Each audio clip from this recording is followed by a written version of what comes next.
This is Jesse Miller-Gordon here for Mary Jane. Can I have you introduce yourself, sir? My name is Earl Blumenauer. I'm a member of Congress from Portland, Oregon. How has legalization affected your state positively? Well, we're starting to put behind the failed policy of prohibition.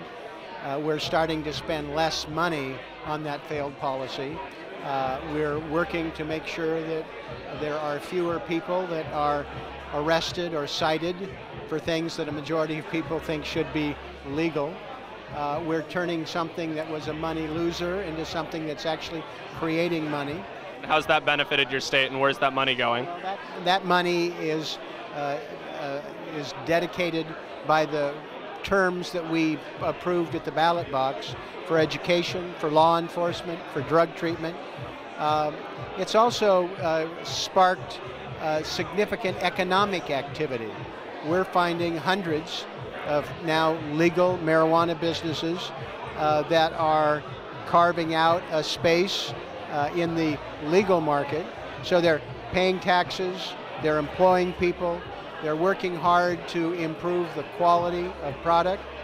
So I see it as sort of a virtuous circle here. Certainly. Stop wasting money, stop wasting lives, have money for good purposes, and then create a new legal industry. We're also working on areas of research, marketing, where I think over the course of the next 5 years, this is going to be transformational. If we're successful this year with the 5 states that are voting on legalization and 3, maybe as many as 5 states voting on medical, we're going to watch this legalization movement crest, and I think 5 years from now it's game over. Have there been any unintended consequences or unforeseen circumstances due to legalization? Well, people have been working very hard to refine the legislation. We had a bipartisan group of legislators in both the House and the Senate to try and refine it. Certainly. We've got a group of industry leaders that really want to establish the gold standard for legal cannabis. And what exactly in your mind would that gold standard look like? They want it to be sustainable. They want to have high quality product. They want to be able to have the sort of customer service. They want to treat their employees properly. They want to be good citizens in the neighborhoods in that they operate. How do you feel about kind of the approaching specter of big farming and pharmaceuticals moving onto this corner, so to speak? Well, one of the things that's nice about the work that's being done with legalizing marijuana is that it's very diffuse. There are lots of small actors and actresses that are in it. The barriers to entry are not very high. The smaller folks in Oregon have a head start. So I'm optimistic that this is a structure that will enable us to have the diversity. We already have big marijuana, but it's illegal.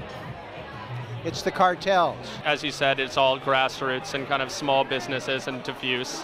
But where that will lead, and if there's anything to protect these small businesses in pre-existing legislation or something that you're looking to put in place as we kind of go towards a more normalized marijuana society. That's something that every state needs to look at. Sure. We did a good job of protecting a diverse base. We'll continue to make sure that we're not having people crowded out, provide ample opportunities, growing a more mature market, being able to support a diverse group of stakeholders, and then people who are developing products. I mean, it's really exciting watching lots of literally mom and pop operations, things that people are starting on a very small scale, or they have a couple outlets. It's a very diverse market. The combination of good state regulation and people who are supportive of a broad, diverse market. I think we're off to a good start, and I'm optimistic.